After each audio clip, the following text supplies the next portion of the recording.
Good morning, friends, and welcome to the pre-market view. US markets were up about 0.3 to 0.6%. The earnings season has kick-started well, with Alcoa reporting better than expected numbers, particularly at the operating and the net profit level.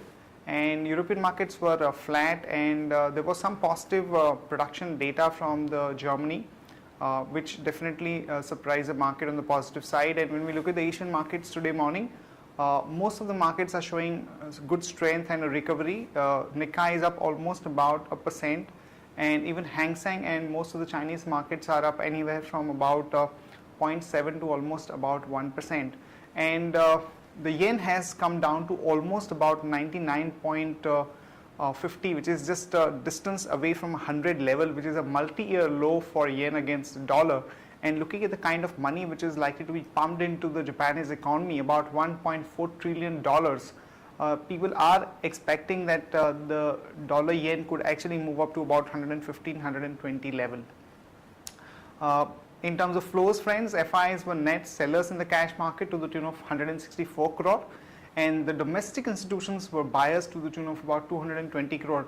This kind of a contrast we are seeing after a long time, where the selling by the FIs in the cash market continues for the past about 5 sessions, and the domestic institutions have slowed down their selling and in fact have turned net buyers in the cash market, and this figure of 220 crore we are seeing after a long time. And in the index futures, however, the FIs continues to be sellers, and they were sellers to the tune of about 325 odd crore.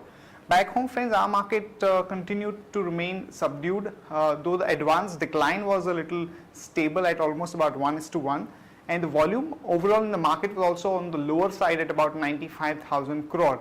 So there are expectations in the market that since we have already come down to this level, there is a possibility of about 70 to 100 points of uptick in the Nifty over the next couple of days, as we are seeing that the selling has slowed down, and technically also the market looks oversold. So we could have some kind of a pullback, but overall given the lack of triggers, particularly on the quarterly earnings front, people are not expecting too much of a upside in the market. On that note, let me invite Sadhna to take us through important F&O cues, data and strategies that we can have in the F&O markets. Good morning, friends. Let's have a view on derivatives.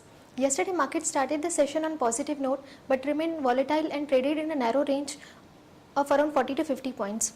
If we see, around 7 lakh shares were added in open interest and marginal increase in the cost of carry from third day in a row, long positions were built up in yesterday's session.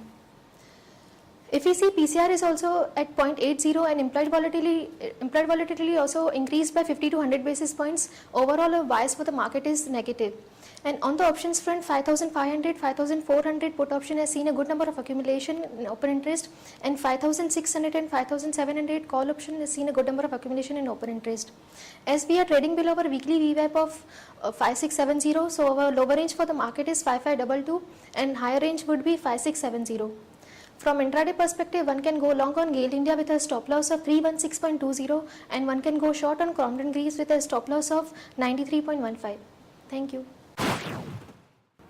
Here are the important news and events that we are tracking today. BHAIL came out with extremely good set of numbers for the Q4 particularly, and though for the year as a whole the top line was flat and the net profit was down about 8%, for Q3 both the operating performance as well as the order inflow was much higher than the market expectations.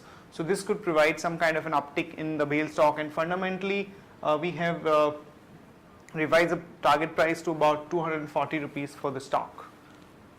Wipro has completed the demerger of its non-IT FMCG business, and for the F&O segment, today would be the last day for the consolidated Wipro stock, and the new stock which will come into the market would have only IT as a business. So there is going to be some kind of a volatility in the stock in today's market because of the last day of the trading for Wipro. And fundamentally we continue to like the stock, and we feel that at 450 rupees the stock trades at about 16 times FY14 and about 14 times FY15 earnings, and we continue to have a positive bias on the stock from an investment perspective. Bharti Airtel, some relief as the Supreme Court has maintained a status quo in the 3G ICR case, and also the court has directed DOT not to take any coercive action against Bharti, implying that the Bharti is free to provide 3G services in the meanwhile. So this has come in as a relief for Bharti, and we've seen some up move in the telecom stocks. So one can expect some more upside in Bharti in today's market. In other news, TVS Motors, some positive news as BMW Motor Road has decided to partner with it for the making of bikes with an engine size of less than 500 cc. The stock was already up 10%, but looking at the momentum, there could be some more upside for TVS. And Maharashtra Seamless has approved the buyback of about 1 billion rupees, and the maximum price that they have pegged is about 300 rupees per share. And Mahindra Holidays is looking at doing a qualified institutional placement in the range of about 255 to about 265 rupees per share, and they're looking at offering about 41 lakh shares. So there could be some kind of a movement in Mahindra Holiday stock on the back of this development.